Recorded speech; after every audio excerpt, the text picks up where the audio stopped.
حضور صلی اللہ علیہ وسلم سے کچھ بات چیت کیا اور تھوڑی دیر کے بعد مسجد میں ہی کھڑے ہو کر پیشاب کرنا شروع کیا۔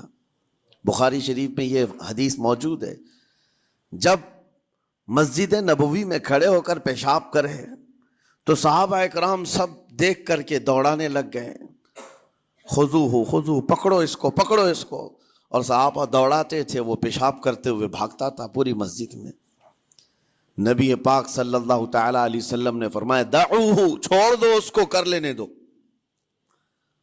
پیشاب کر رہا ہے مسجد میں، چھوڑ دو اس کو۔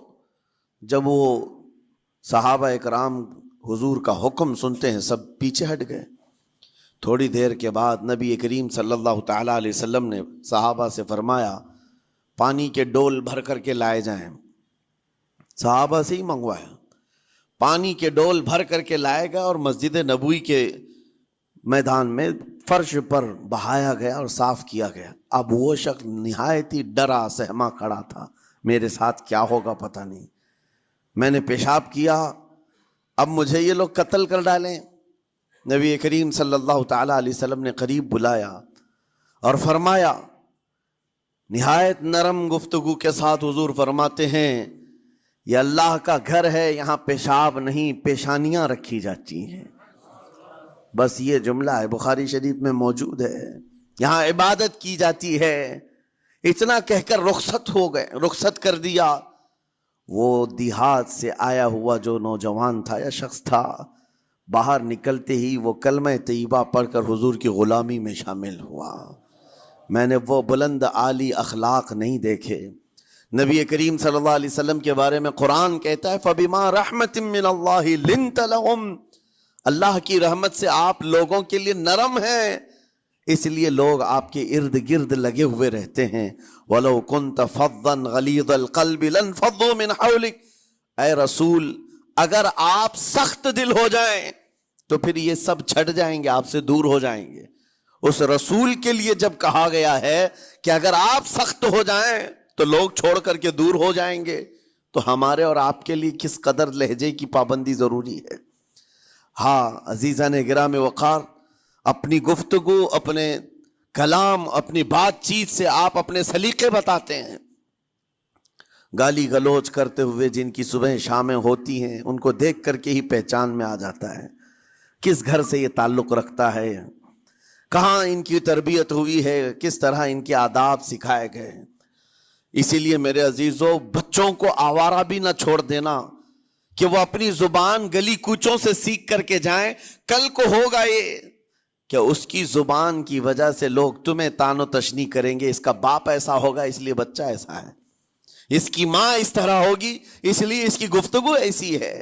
کیونکہ موسٹلی زیادہ طور پر بچے اپنے ماں باپ کے اخلاق کو نقل کرتے ہیں، ٹرانسفر ہوتی چلی جاتی ہیں۔ ایک بار حضور اکرم صلی اللہ تعالی علیہ وسلم مسجد نبوی سے باہر نکل کر جا رہے ہیں۔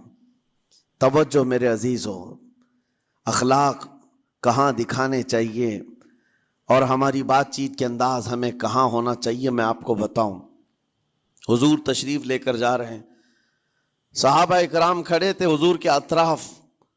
مدینہ طیبہ کی ایک بوڑھی خاتون جس کا ذہنی توازن کھویا ہوا ہے، یعنی وہ دماغی طور پر ڈسیبل ہے، اور وہ آئی جا رہی تھی، لوگ جب بھی اس کو دیکھتے راستہ کاٹ لیتے، وہ جس کو بھی پکڑتی تھی سنانا شروع کرتی تھی، جو منہ میں آئے بکنے لگ جائے، اور لوگوں کو تنگی محسوس ہونے لگتی۔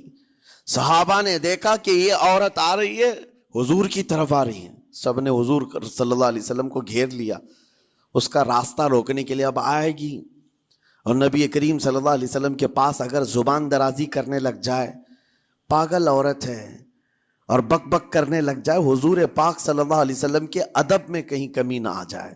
صحابہ کا یہ ہمیشہ اہتمام رہتا۔ حضور اکرم صلی اللہ علیہ وسلم نے دیکھا تو صحابہ سے کہا ہٹ جاؤ، اس کو آنے دو، ہٹ جاؤ، اس کا راستہ چھوڑ دو۔ صحابہ نے کہا یا رسول اللہ صلی اللہ علیہ وسلم، اس کا ذہنی توازن ٹھیک نہیں ہے، دماغی طور پر وہ عورت ٹھیک نہیں ہے، وہ آئے گی اور لمبی باتیں کرتی ہے، لا یعنی باتیں کرتی ہے، کہیں آپ کی شان پاک میں کوئی گستاخی نہ ہو جائے۔ صحابہ روک رہے تھے، حضور پاک صلی اللہ علیہ وسلم نے سختی سے فرمایا، ارشاد فرمایا ہٹ جاؤ، اس کا راستہ چھوڑ دو، مجھے پتا ہے پورے مدینے میں اس کی کوئی نہیں سنتا، میں بھی نہ سنوں تو کس کو سنائے گی، اگر میں بھی نہ سنوں تو وہ کس کو سنائے گی۔ یہ میرے مصطفیٰ کریم صلی اللہ تعالی علیہ وسلم کے دربار عالی جاہ کی